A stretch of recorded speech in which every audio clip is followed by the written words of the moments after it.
In today's news, nothing to hear, nothing to see. All is well with democracy, and the good guys are in charge. Our lead story of the evening involves an incident in South Boston, where... Not attempt to adjust your equipment. We are in control. This is Sinister Mysteries. Tonight, we bring you another disturbing case from our files.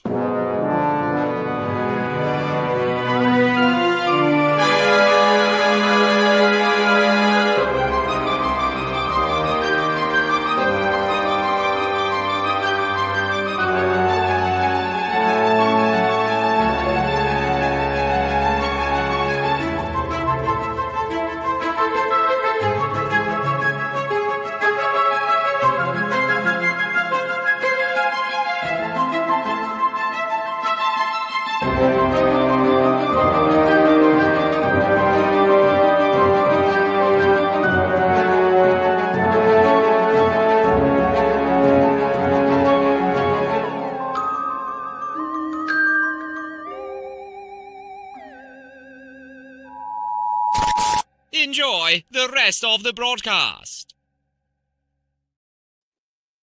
Hola. All right. I don't see any of our Facebook friends so far, so I hope there aren't any streaming issues. Although most people are now using YouTube, which is good. Welcome, everyone. Yes, Hello, welcome. Charles. Welcome, fellow Hello, YouTubers. Tanya. All right. Yes. So you've been in the boss's chair this week, huh? How you doing? See, yes, doing pretty good. Like I said, it's just been, pushing paper and making sure things run like they're supposed to, which is good. Being the commandant. So yeah. So my goal is just not let the place burn to the ground while he's gone. So then when he comes back, I'm like, yeah, there you go. So just give him a place to come back to. So we are at Sinister Mysteries 4. Hey, congratulations, episode 60. Nice round number. Yes, Sinister Ministries 4.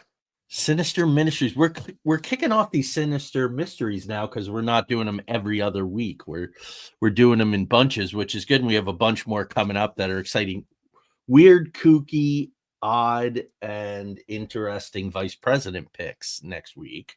Yes, that'll be really cool. Yeah, that'll be fun. We're gonna debunk Amityville in a couple of weeks. So yeah, we got some cool stuff coming on. I mean, yeah, this kind of little thing about too the JFK files. It looks like there's this will tie in for next week too. It looks like there's some little, kind of like tie-ups that have happened. That's kind of pointing finger at LBJ as being a little more involved than was really being led on to. So that's going to be a really nice thing too. That's going to add to that. I think folks go back and check out our JFK RFK assassination episode because we got a lot of things right. I've been looking at this for a really, really long time. Craig, I had said to you in a private conversation, and I'm seeing a lot of people who are really kind of hooked into the whole JFK assassination. Nothing here that's really surprising, but very confirming, and that's nice too because inevitably, they got to rip the bandage off now. But yeah, I don't think LBJ cared for JFK all that much and had just enough ambition. Yeah, there's a lot of that stuff, and it looks like there's one. It's not so much like grand revealing of like, oh, here's something that we didn't know. No, it's more that for anybody that pulls the strings, try to find. It's showing the interconnected of the web. You realize just how much of a threat JFK was becoming to CIA and the intelligence community. And now it makes sense why they would get with the players that are involved in the deep state, LBJs, and stuff, why they would be involved. And there's a really good chance that, they were part of all plan of how do we get rid of this guy? And well, this is going to be our great opportunity. And whether or not you like him or not, Glenn Beck did a special on this, and he recreated the shooting. He had a platform, and he actually, with the weapon and the stuff that he did, and Glenn Beck pulled off the shots. So it's quite, Oswald could have been a lone gunman in this thing. It's like so it was, it was pretty interesting seeing that part. So I mean, there's there's a lot of stuff that's coming out with just details that are able to connect dots, which is pretty cool. Yeah. Yeah, the real interesting stuff is the E. Howard Hunt stuff, the George Bush stuff.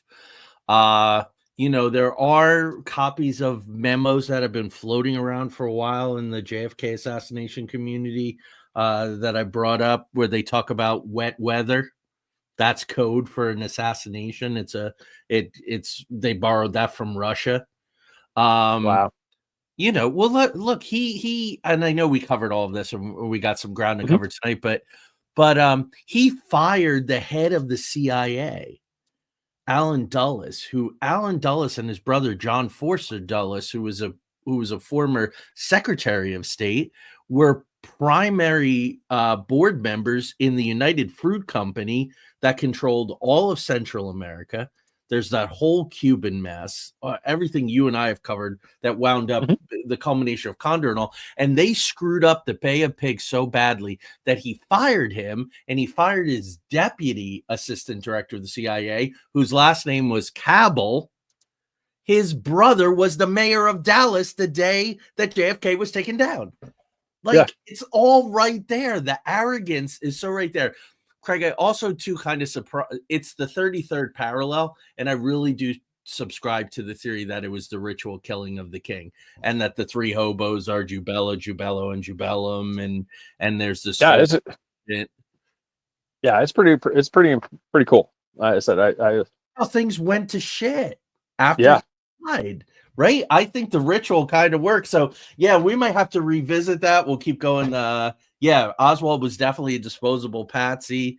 I don't even know if he was smart enough to think that he was a special agent.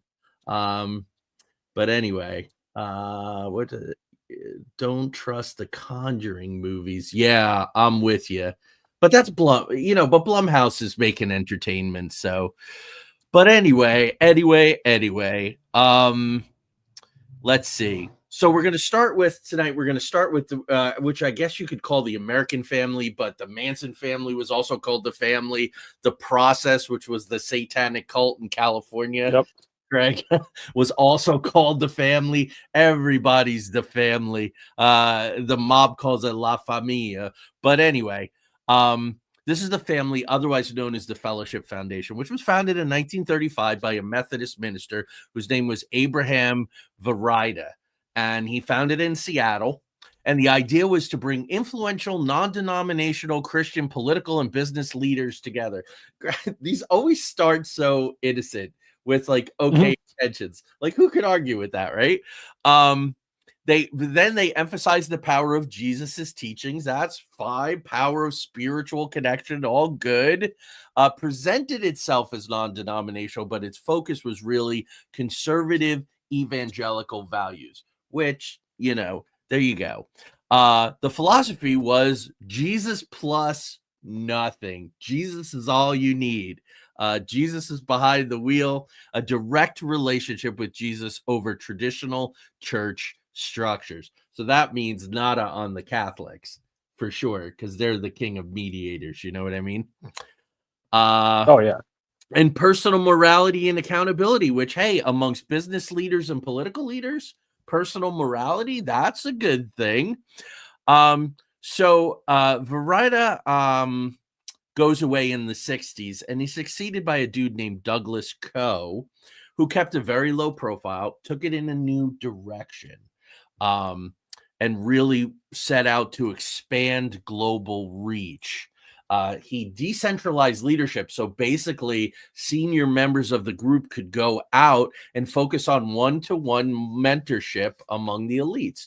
So this sounds like a lot of things. It sounds like our old friends in Scientology. You want to get the powerful people, the people in.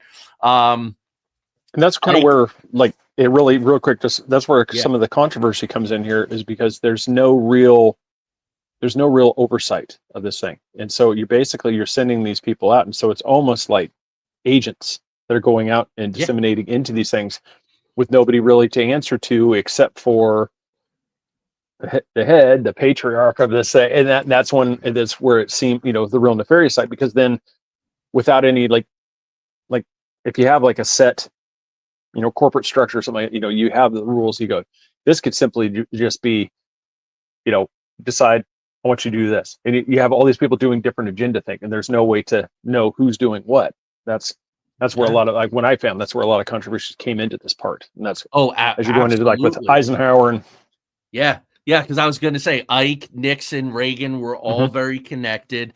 Every U.S. president since Ike in 1953 has attended or supported the annual National Prayer Breakfast, which is a key event attended by U.S. and international leaders. So that's who founded the National Prayer Breakfast, folks, which I've always found to be very kind of odd in a supposed separation of church and state country. And it was not, I won't say it was controversial, Craig, but it was very newsworthy when Trump sort of made a big deal about going to the National Prayer Breakfast because you got to play the game. So the leaders of this organization adopt biblical principles in decision making.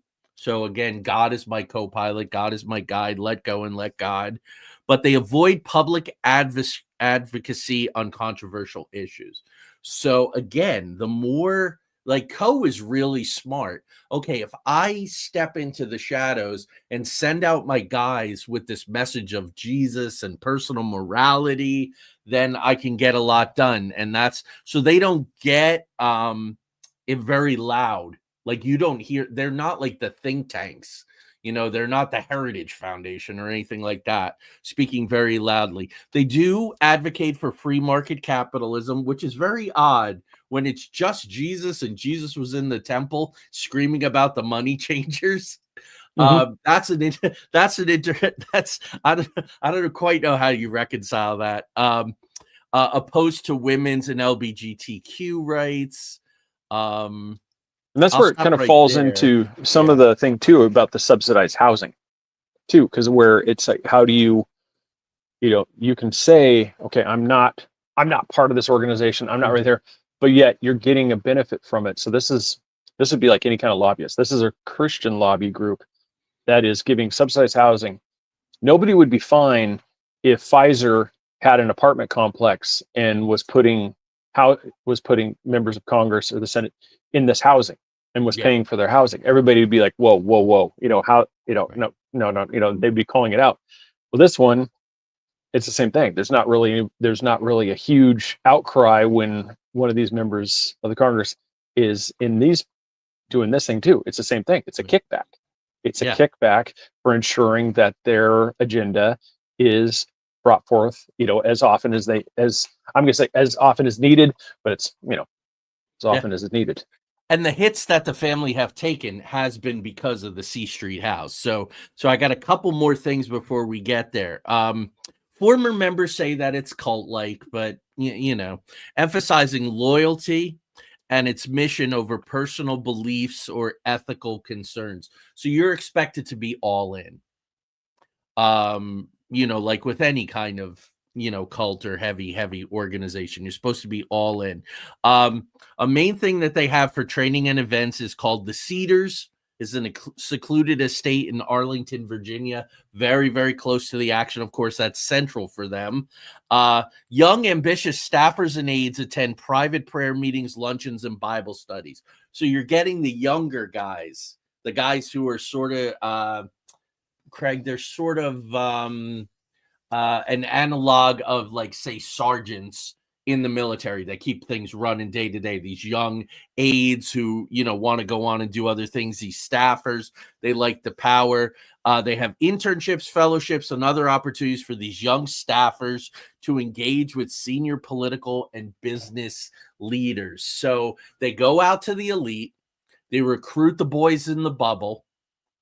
The boys in the bubble get on the hill, and then their contacts deepen. So it's sort of like value added. Okay, I'm a young guy. I just got out of Harvard, just got out of Yale, just got out of Stanford, just got out of Brown. I'm on the hill, but now I have this extra access. And all I have to do is go to Arlington once a month and attend these, retreats and things like that. There's C Street, that C Street Center. That's the whole thing. They even at one point transferred ownership to another outfit to shield part of that criticism that this is, direct influence.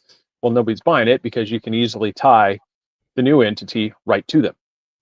So there's no, so that didn't really deflect anything.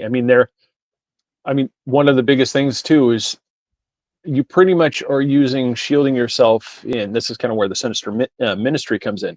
You're shielding yourself in the cloak of religion to get like the tax. So you're basically going tax exempt status as a lobby firm. Yeah. And that's one of the big controversies on this is it's like anything else. Everybody else has to play by these rules, but because you can shield yourself in the cloth, put on the little thing right here, and all of a sudden you're tax exempt while you're doing the same exact thing that the pharma lobbies are doing right next to you, but you're tax free. Right on. So let's talk about C Street, which is really the C Street house, as they call it. 133 C Street, Southeast, Washington, D.C., right near Capitol Hill. It's all about access. It's all about proximity with these guys. It's a multi-unit townhouse where the members of Congress have lived or gathered for Bible study and fellowship. Again, nothing wrong with that. All these guys go to church. I love Tim Burchett, although he's really, I think Tim Burchett struck a deal recently, and he's not quite himself. But, Mike Turner, who was the head of the Senate Intelligence Committee from here in Ohio, he was trying to get Burchett booted out, like he was funding a campaign against Burchett, which Burchett overcame. Well, when Trump got into office right away, Turner was out. Mike Johnson was like, you're no longer head of the Senate Intelligence Committee. As a matter of fact, you're no longer on the Senate Intelligence Committee. And I think a deal was struck with Burchett about matters of disclosure and things, but he kind of seems off. Sorry, I digressed there a little. Oh, no, that's just it. That's what I think. It's like that C Street really, is kind of like the main inner workings. If you look at these ones, I know some of the notable ones, the people that have stayed there before, John Ensign, Tom Coburn, Todd Aiken, these ones that have either resided there, lived there, and the reports were that sometimes these people were charged as little as $600 to $950 a month to live there. Well, if anybody knows the DC market, that's it. Even the projects type, just the slums, aren't that cheap. So this is, so you could definitely tell that there's some influence peddling. So this C and I'm Street, keeping it clean, everybody. I got to crack this thing open. I'm putting it below the desk. So when everybody gives me the "where's your hands" thing, the C Street house is actually classified as a church or ministry by the family, so it's tax exempt under federal law. This meeting place, the below market rent. Residents reportedly pay $600 a month for rooms in an area where rents typically exceed $2,000 a month. So they're not saying, hey, let us give you cheap housing when you're in DC and you won't get anything from it. So you mentioned a couple guys. I have some other guys. I got 2009, Mark Sanford. Remember him, the governor of South Carolina, admitted to an affair with an Argentinian journalist after disappearing for several days. The family gave him spiritual counseling. Spiritual counseling. It's called a safe house. Yeah, you mentioned John Ensign. Do you have notes on him? No, I wrote down some notable names so that way, in case anybody was thinking, because that's one of the things that people look into these things. You're like, these guys aren't poor, but you can definitely tell there's a reason why they're doing this one, because as a religious thing, what's one of the things? It's kind of John Ensign was a senator from Nevada, had an affair with a campaign aide. So we have a theme here. Her husband also worked for him. So he wasn't only sleeping with an aide, but he was sleeping with another staffer's wife. Colleagues at the house advised him to pay the aide's family $96,000. I'm not quite sure how they came up with that number. Maybe it's a certain number plus 20. Somebody's debts. A certain number plus 27, sir. Yeah. And then there was an ethics investigation. And then there was old Chip Pickering, a representative from Mississippi, Extramarital affair there. Actually had the affair there. Estranged wife alleged that the family facilitated it, but then covered it up. But she was angry, and but there could be something to that. Yeah, and Absolutely. then they have just gotten more and more and more powerful, building relationships with authority. So now they go international. The roots are solid here in America. I think you can all see that already. So then they build relationships with authoritarian leaders under the guise of promoting Christianity. Just like the Kissingers and people like that have also gotten into bed with authoritarian leaders under the guise of free market capitalism. So I'm gonna get myself in probably a little trouble with some people here, but one might even say that there's another large organization that does this on a routine thing, that their headquarters is located somewhere within the country of Italy. There might be another that does an influence peddling throughout the world via a church organization. Yes, and quite a large war chest. Yes, or God chest or Jesus chest. Yeah, spinning that Jesus cash. So what they like to do, like so many religious organizations, so many nonprofits and all, they go out and have bake sales and they canvas and they have get to know us and they host pickings. These guys go right to the top and then let the leaders talk up what they're doing. You know, Craig, is the oddest thing. Well, you know, because you watched the whole Leah Remini Scientology thing. When they hooked Louis Farrakhan and the Church of Islam, Nation of Islam, Nation of Islam. And so all the leaders of the Nation of Islam are starting to say to their people, like, you really should get like the in training and hold the cans and the oddest thing. So that's how they did this thing. Then they partnered with charitable projects, which Scientology, of course, lies about and doesn't really do that. They make it look like they do to advance their ideology. They sponsor schools, leadership training initiatives in developing countries. That's how the game is played, right? Hamas, that's how they built themselves in Hezbollah. Building hospitals, building schools, ingratiating themselves with the people. I likened it kind of to like the flag behind you. They set themselves up, and that's one of those. That's part of, like, for me, like when I was doing like the sinister angle of this thing. It's not that they're outwardly like this evil intention and stuff, but it's just one of those. It's a self-serving. It's a self thing where it's through the self-promotion, and it's the Templars were almost that same way. They did a charitable side. They made the travel routes safer. They did all these things, but at the same time, it was influence peddling, monetary. They were growing more and more powerful and stuff throughout the process. And this is kind of, for me, it was what the family was doing. By doing this, by going abroad now you can go backdoor channels. Now you have the leaders that are part of here in the US that are part of this group. Now you have another channel to talk to these other people abroad, and you can discuss these things through parishioner. You could have priests. You have this little thing where I was just talking with my pastor. I didn't have any control over the pastor moving this stuff, setting up these meetings, and that's how you get around a lot of the ethics rules and a lot of the other governmental rules that are in place to prevent these things. Right. Absolutely. Now, they got on the hook politicians and leaders from Africa. That's awesome. All those poor people in Africa. Wow. I went Midwest all of a sudden. Geez. Politicians, leaders from Africa, Asia, Europe, and Latin America. Now, this is sinister to me. It just is. Uganda's president, Yoweri Museveni, had the 2009 Anti-Homosexuality Act, Kill the Gays Bill, anti-LGBTQIA plus programs in Africa. And former Indonesian President Suharto, who was a real sweetheart, 67 and 98, was a Muslim. But hey, because it aligned with anti-communist agendas, He went ahead and pushed the family. No problem. Christian, Muslim, we're all on the same team.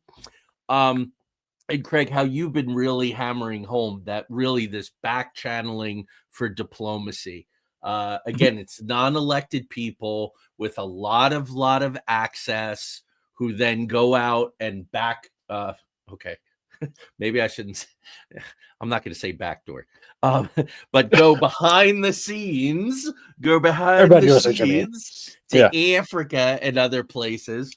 And Well, you said it, like Kissinger. You know, this was basically, it's the same kind of model, but this is on the religious side of the fence. You know, where it's like, no, we're doing this through this part. You know, it definitely has that thing where you could definitely make an absolute case that they were doing it intentionally to skirt the rules. Oh yeah, no question. Yeah. And harder to make a case against that they're not a ministry. They very much are a ministry in the fact that they're pushing Jesus and all.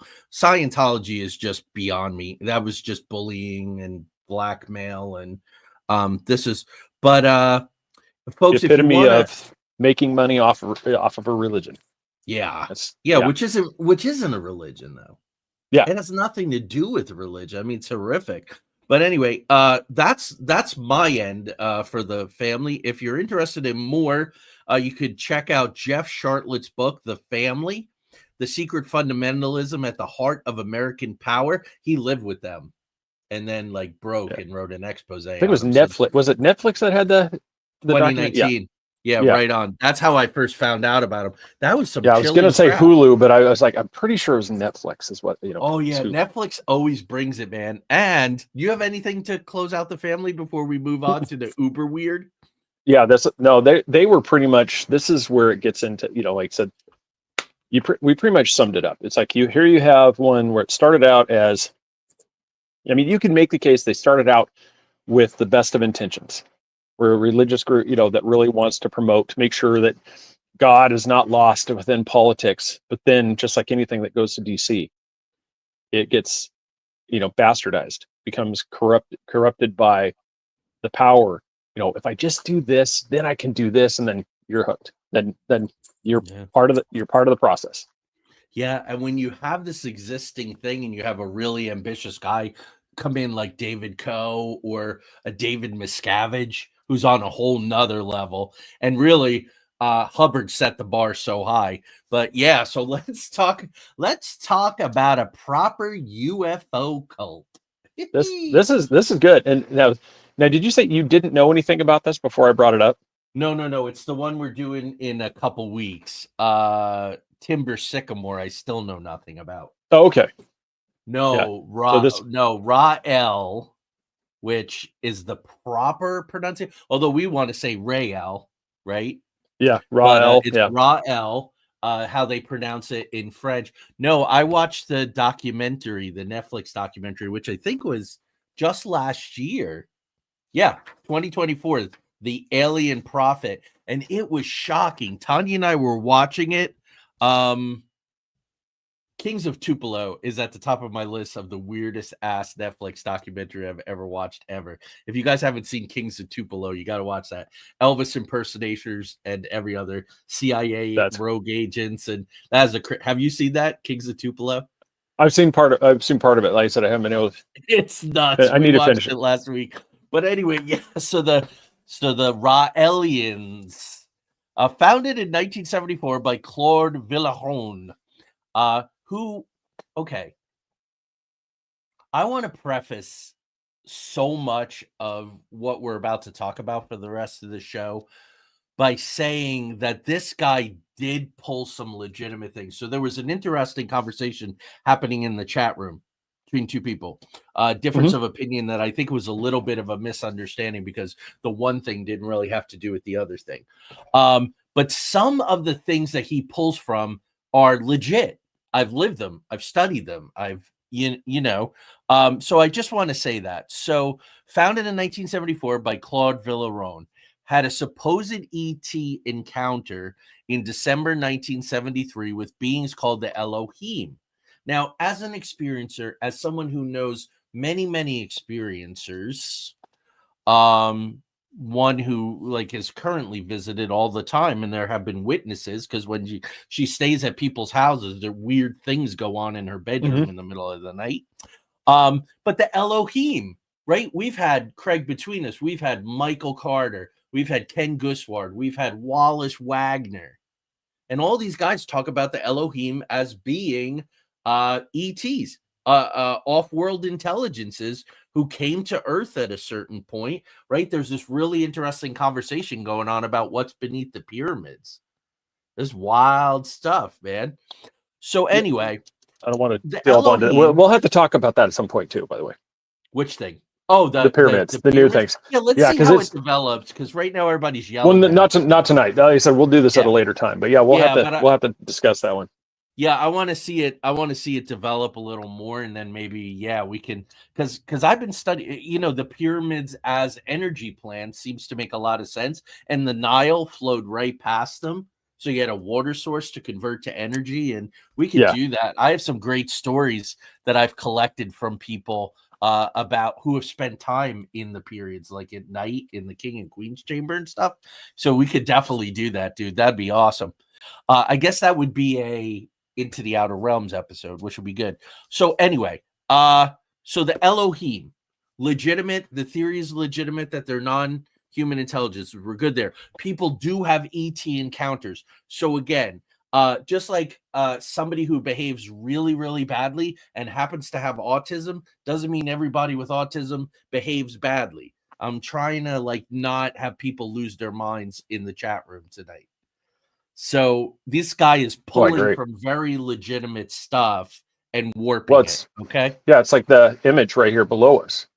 That was their thing. It was a combination of the Star of David and the swastika. And they went back to not the Nazi swastika. They were going to the Buddhist one, which was the symbol of peace, and the Star of David, which was a cyclical universal process. And so they were trying to show the peace is universal, it's cyclical. They were going, that was the whole thing. But there was so much controversy around it, they no longer use that symbol. But because it's Sinister Ministries, I wasn't going to give them a pass. So we used their controversial one.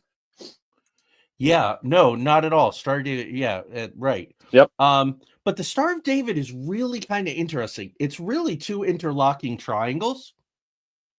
The alchemical symbols for water and fire, and the highest attainment of spirituality on a alchemical level, even more so than transmuting gold, which is really a metaphor, is to have water and fire coexist. So it's just a really interesting symbol. And of course, yes, the Tibetan symbol of good luck and good fortune was the swastika, which Hitler saw as a youth at a Buddhist temple in Austria, and then commandeered, and they reversed it. As and then the triangle upright and inverted too is also a symbol of the blade and chalice. Which ties into the sexual aspect of Rael and his organization. And so that's and Ed, welcome to the show. We got Facebook. Somebody from Facebook made it. Yeah, so it seems to be streaming fine. So that's good. Well, my page anyway. But so what did the Elohim tell him? They told him that all life on Earth was created by their advanced genetic engineering, and he would be their prophet. Now, the first part of that, I actually happen to subscribe to that. I don't want to say ancient astronaut theory, because a lot of junk comes with that, right? I don't want to say aliens, but anyway, I do believe that the Anunnaki are some form. I have had a guest on the show, Patricia Corey, who claims to channel the Syrians, and supposedly they mucked around in our DNA. So again, it starts off like, okay, this is kind of solid stuff, even though it's very out there. It's solid stuff within the field. So he's going to be their prophet. So he changes his name to Rael, derives from the Hebrew Ra, light of God, El, God. So it's a little repetitious, the light of God, God. And in 1974, the Raelian movement is officially founded in France. And what it winds up being really is this really interesting, eclectic mix of science fiction, atheism, and free love, baby, because it's good work if you can get it as a cult leader to get some of that sex in there.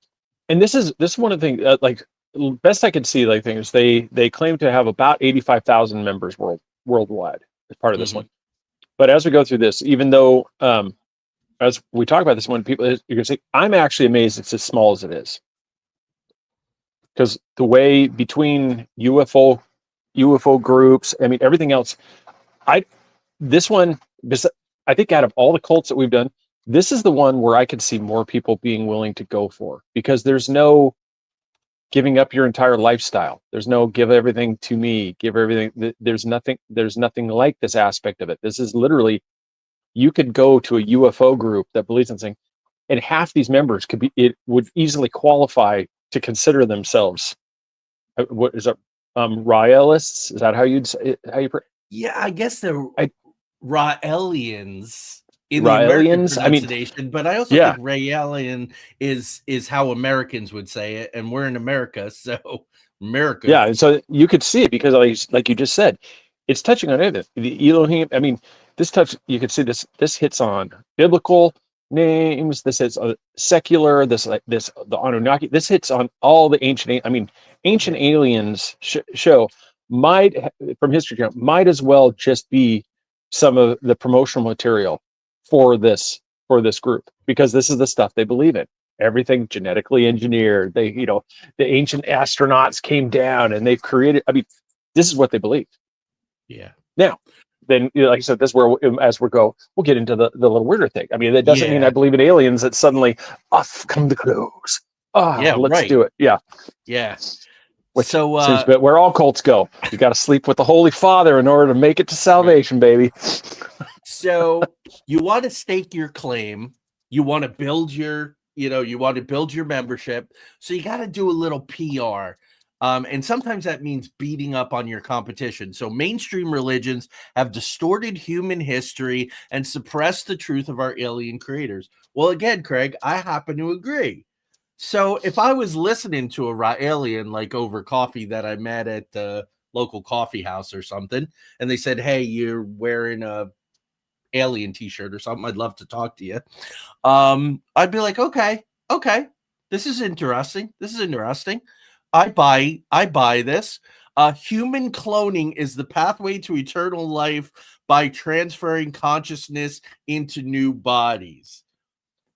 On one hand, I want to go like Ron White, close. But on the other hand, I want to go, that also kind of sounds a little bit like reincarnation. So I can't completely dismiss it, right? This is interesting. This is fun. Yeah, because they're right on transhumanism right here too. I mean, this is is basically, this is the downloading of yourself through this. I mean, they preach, like you said, you're sitting in a coffee shop, the guy's telling you, it's like, hey, we believe in peace, we believe, these are the scientific things.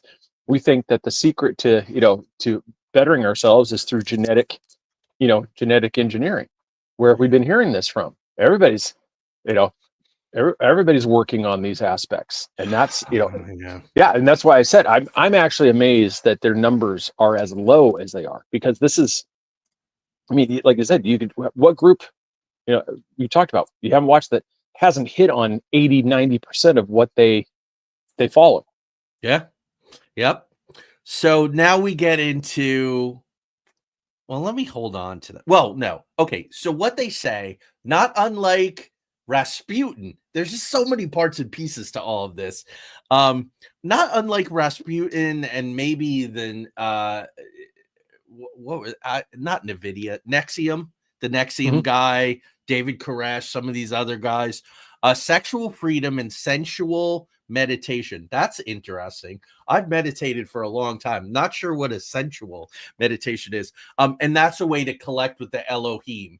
So, admittedly, and I've talked about this on the show, Tanya and I have learned different techniques, tried different techniques to connect with, to communicate with non-human intelligences. So again, I'm like, okay, and if you guys want to have a little sensual meditation, that's cool. Maybe that's not my bag or your sexual freedom, but so far we're good. Yeah, because I looked real quick. I looked in that stuff, like, so would it be more like, I'll drop name Sting. He always claims that him and his wife, the tantric sex. Oh yeah. Through the so I mean, and I never came across anything that there's really any allegations of like downright sexual misconduct by the leadership, or where there's ones because you don't see a lot like the Me Too movement. You don't have a lot of people coming out and saying I was sexually assaulted by by these people that believed in it. It's more of the stuff where it's the generalized complaints is what I came across. Oh, I was involved in this thing and I don't like I didn't like what happened. But it wasn't anything. It was like the cults. I'm talking like the Sinister, like the cults, where they're actually the process is to go out and do that. It's one of those things. Like it's just like anything. Everything gets parties. There's always going to be the thing where it gets out of control. Yeah. But I never found anything that looked like it was a structural.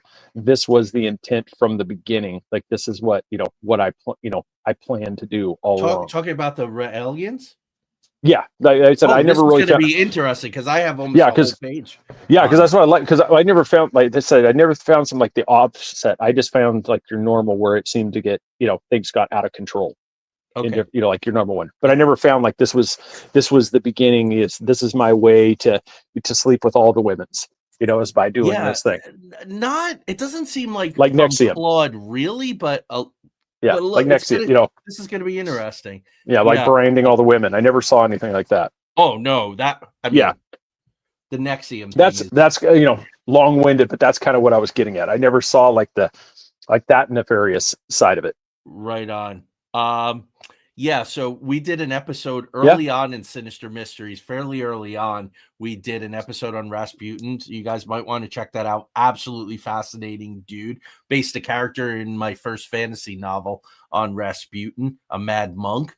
Very interesting. And it took a lot to kill that dude. He was hard to kill, as the action movies say. So now they want to go sort of all in with this. The Elohim are going to come back and we want to make a nice place for them. So they solicit donations and they seek to build an embassy in Jerusalem. A logical place to welcome the Elohim upon their return. And in 2018, so not that long ago, they offered, excuse me, so sorry. They offered Israel $50 million for permission to build near Jerusalem. The offer, some places it says the offer was outright ignored, and there are less passive responses to the idea. But even in 2018, Craig, they had $50 million.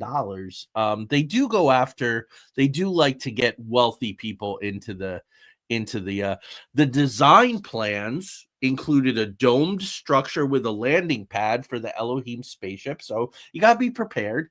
I mean, what did they got to wait for him to come back?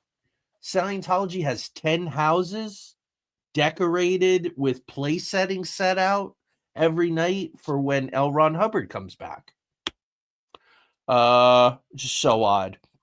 Anyway, there are living quarters for the Elohim and for selected human representatives. So here we go. We're all created equal, but some of us are more equal than others, right, Odd? Well, that brings in the geniocracy. Yeah. Nice one. Good word. A museum and education center for Rael and teachings. You want to talk about that a little?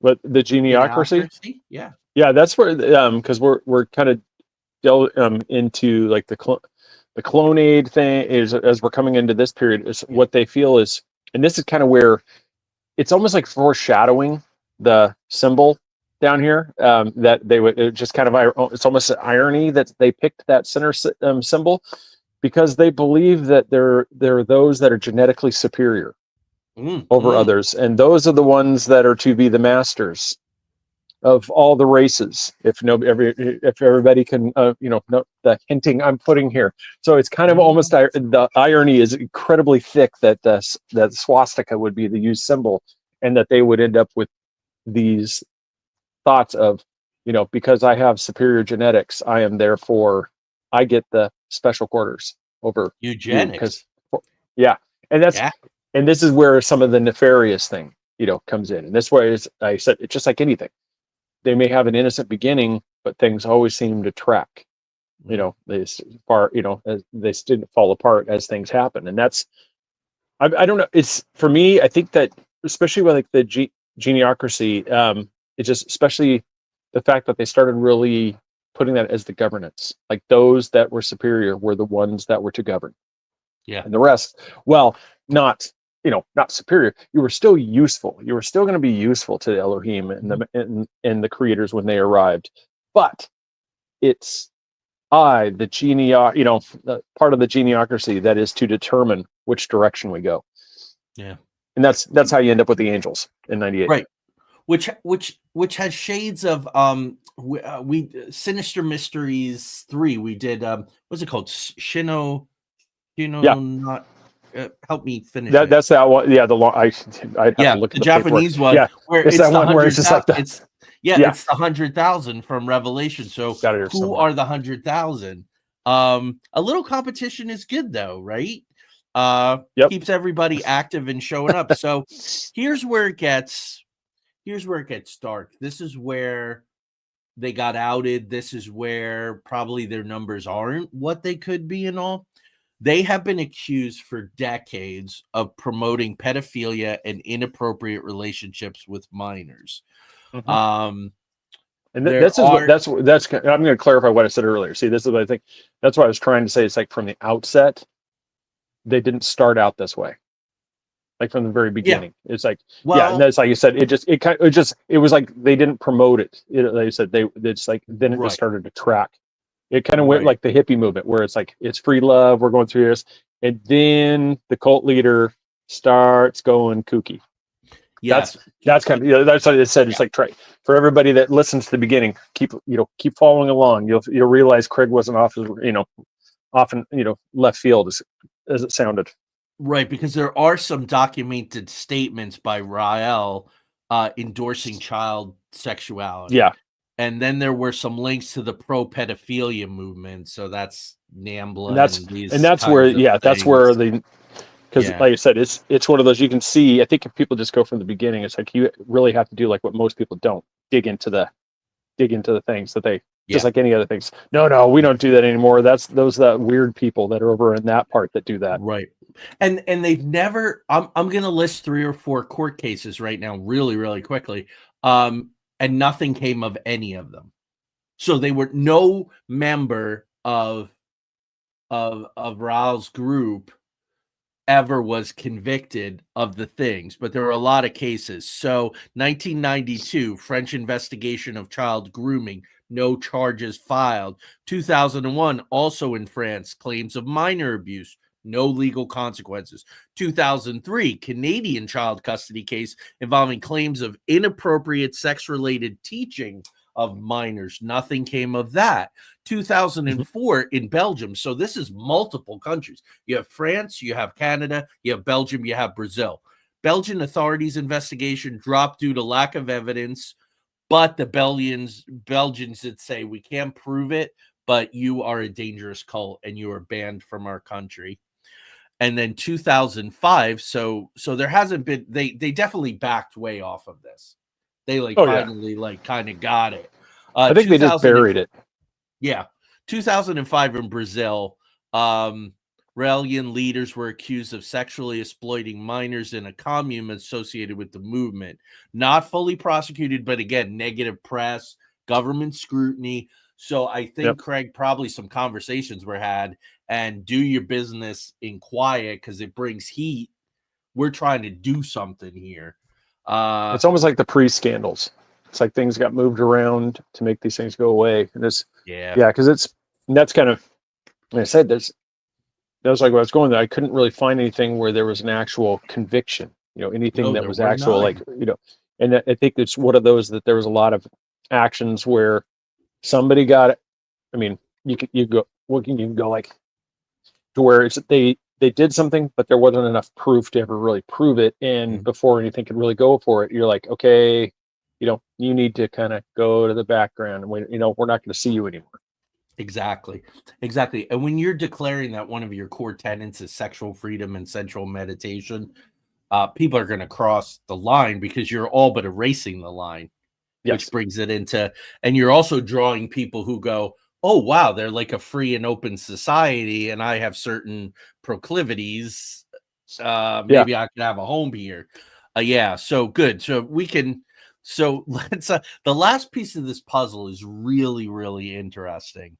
And I remember this when it all came out. In 1997, a senior Rael and chemist, a well-respected chemist named Dr. Bridget Bosselier, establishes Clonaid for human cloning research, which goes right back to their roots, which goes right back to what he was originally called by the Elohim. So this is their core mission.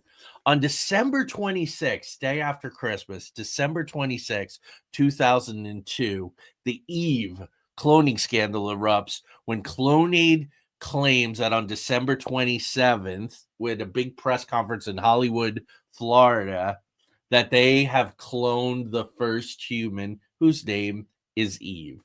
That was, people were like, the what now? Because that was right around the time, Craig, where were they German, Dutch? Someone cloned sheep. Like, it was Scott. I think it was in Scotland, wasn't it? Oh, but maybe. I think it was. I think it might have been Scotland where they did. Trying to remember the name of the sheep. Yeah, it was like, they cloned a sheep, and that was when it was really taking off, where everybody was, and then it was almost like if I remember right, it was a UN involvement where it was kind of like a worldwide, banning of, cloning things, like making sure that these things did not keep progressing like they were. Yeah, the U.S. Congress. Dolly sheep. Yep. My mouse. My mouse. Okay. Charles, help us here. Wasn't there an outbreak of life finishing back in the early aughts of Raelians? I don't know what that means. Life finishing. I'm trying to is that the way of saying that unalived? Oh, not that I found in my research. Yeah, I think that's what I meant. It's like the unaliving. Yeah. Did you find anything, Craig, with that? I don't remember really coming to anything, because I know there's drawn comparisons to a lot of the teachings of the Heaven's Gate and stuff like that. And there's a thing. I'm sure that there probably were people that were just like anything else. It's just kind of like what Joey said. You're going to have certain ones where you're going to have the ones that are just like the free love hippies that, tantric love it, they're doing all this stuff. But then you're going to get some of the ones, like you said, they're like, the deviancy is going to create, and it's going to be the same way. You're going to have some people that are here that are going to feel the only way I can truly get to the creators is by the Heaven's Gate method. I gotta, that's the way I can prepare myself to become one with the universe. I found a lot of those kind of things, but I never really found anything where there was like a mass, like this is like official policy. Right. Same way with this same thing, like the sexual thing. The only thing I could really find for me that was like truly like an official like act one was in 98 was the creation of the angels. Which was like their flirty fishing. And that was where it was kind of like from the beginning, it's like it didn't really seem this way, but then as it progressed, they became more to where, let's really push with the sex angle, because we got something there. And they got younger and younger, the angels, now that I think of it. And I think he married a girl who was pretty darn young, now that you bring it up. He's the UFO Hugh Hefner. Yeah. I mean, Victoria's Secret did it. Why not the aliens? This is So what happens? What happens with Eve? Have we met or learned it? No. There's never been any scientific evidence that they successfully cloned a human. They initially promised DNA proof but then reneged because of the parents' privacy. There's never been any photos, no medical reports, no independent confirmations of her existence. You know, it's very reminiscent of a whole X-Files arc. Yeah. Of child. I mean, it's like they might have even been called Eve. Does anybody remember? Tanya and I watched the main arc, watched the like Smoking Man arc about 6 or 8 months ago. I think that they were called Eve, the child clones, and I think what's her name had one. Yes. Scully. Yeah. It was season 1, episode 11, Eve. Yeah, there you go. And that they was search a for 2 whole missing arc. girls who are identical, and they basically, it continues. It was a eugenics project, which pretty much you could really make a case that they were kind of liking it off of that thing, because this was 93, so this would have been almost like a foreshadowing of the Eve thing. Right. Yeah. So yes, thank you, Tanya, for that. That helped. That yes, I was able to. So in 2003, U.S. government investigation into cloning. Again, no charges are filed due to lack of evidence. So they were good because people left the laboratory and came out and spoke and all of those kinds of things. Basselier is still doing cloning research to this day, and lots of people are doing cloning research. It's one of those things, Craig, where like it was frowned upon in forward-facing governments, but it still kind of goes on in different aspects. They're still active today, folks, in case you want to join, in case what we've told you is at all appealing and you want to get involved. And they have followers in multiple countries. So depending where you watch the show from around the world, they might have a spot for you. And then I really would encourage you to watch. It was just last year, 2024. Rael, the Alien Prophet. It's pretty interesting. Yeah, it's one of those, I think, like for me, it really looked like a guy that would just, it was right there at the end, the real end of the hippie movement. He continued it, and it's, who knows? I mean, who knows if it was just an acid trip, and that's when he, the heavens opened up, his revelation, and he went with it. And it kind of seems like it, because he preaches that like through the beginning, it was just like, no inhibitions, just do this, it's like through free expression of love and stuff, that is how we become one with the creator, and it went through there. And then it's just like anything, as it goes, it's just, you always have the people that take it too far. And that's kind of, for me, it's like, I don't, like in the very beginning, I don't see anything where it's like he had an overt, like, sinister side, like, this is what I intend to do. It just is one of those, I think, just like anything, he just let the, the pleasures, control his actions more than, than an overriding dogma. And so go ahead, sir. No. I think it's the old absolute power corrupts. Absolutely. I mean, how many cults and sinister ministries have we covered now? Quite a few. Sometimes we would do as many as 3 in an episode. And that's the common, these guys get more and more and more power. It's a trick I do not possess. I do not have a cult of personality. I agree, Tanya. What'd you say? Yeah, I'm more interested in the cult that'll offer me $600 a month rent. Yeah. As long as you want to say Scientology, if you really want to make a comeback, there you go. Well, as long as you want to sleep with senators and congressmen, you're welcome to stay over, babe. Yeah. So we can talk about that after the show. I actually turned my head. I think she's in the next room. Up. We just got frozen. No. I think every now and then you just have little little blips, but it's like normally it's like most people get exhausted. Yeah, most people, like as I see it, they'll see that YouTube definitely has a much more free experience than you don't have a lot of the pixelating and all that stuff that happens on it. So there you go. So Tanya, if you join the family, get us some kind of perk or something for sending you along. Jesus plus nothing. I'm all about the $600 rent. How can I get that? So, Craig, let me talk about what we have coming up because it's exciting. Yes.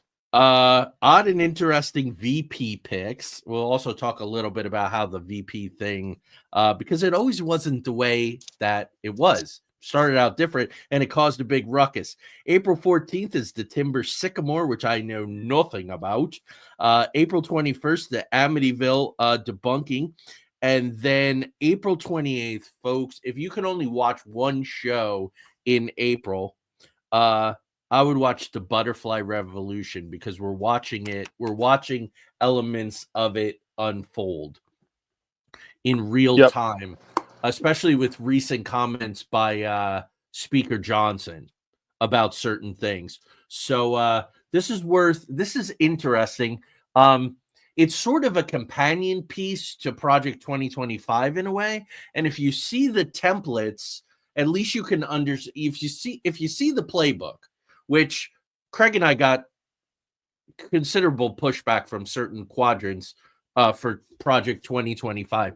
But I stand by our doing it because if you know the playbook, you have context. So what is going on? Just like Steve Bannon's flood the field with shit. Or Rahm Emanuel's never let a good crisis go to waste. Saul All these Alinsky. things, Craig, help us. Yeah. Saul Alinsky, yeah. Yeah, there's nothing like I said. I think too many people are focused on what the top, like that part, and they get the outrage on that part without realizing it's like, no, you've got to set up the framework on how these things come about. It's like, yeah.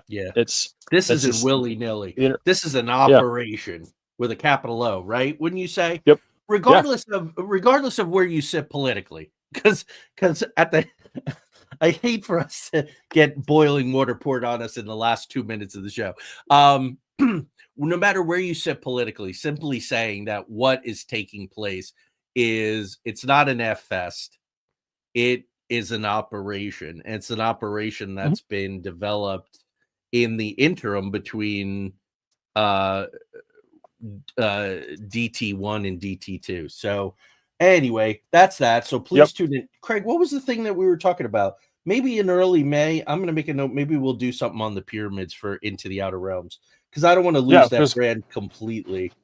No, because we have that one in this because there's definitely two sides of the camps where this is failed scans that don't that weren't properly interpreted and people are running with it, and then there's the other where they this is information that I've always known, but then there's also the people where I've even cautioned them. You do not want to stake your entire reputation and everything upon something that hasn't been verified several times independently. And they're already talking about, see, this is the stuff I've been preaching about that. And I'm like, yeah, if this comes out as false, it's like, then how are you going to backtrack on that? Yeah. You can't stake everything on this. Right. That's why I'm thinking 5 weeks from now, it may have calmed down. There's a lot of people shouting back and forth across the aisles. I don't like to get involved with stuff while that's going on. Charles said for our Wednesday night radio audience, 10 p.m. on Wednesday nights, we appreciate you on ERT Radio and Ronald, all that you do. The Order of the Solar Temple was the series of mass endings or life. What was that phrase that Charles used? That was a good one. Life finishing? Life. I can't find it. So anyway, sir, it's always good to be with you. Yes, definitely. It's like we always say, it's one of the things, if you guys have got a topic, throw it out there. Yeah. I know you guys are enjoying this thing, but man, nobody has thrown any topics our way yet. Yeah. So I'm like, there's got to be something out there. We'll check it out. We'll check it out. As always, don't be sinister, stay mysterious, but still, don't be that mysterious. God, you got to give us some information here. Help us. Let's go to media assets. All right. Yeah. So everybody, thank you. Folks, VP picks. This is gonna be a good one. Like I said, come back in. Yeah, that's gonna come in with your. Good night. Here we go. Do you have a sinister mystery in mind? Let us know by sending us a DM or comment in the chat. Don't forget to like, subscribe, and hit that notification bell. Till next time, stay mysterious.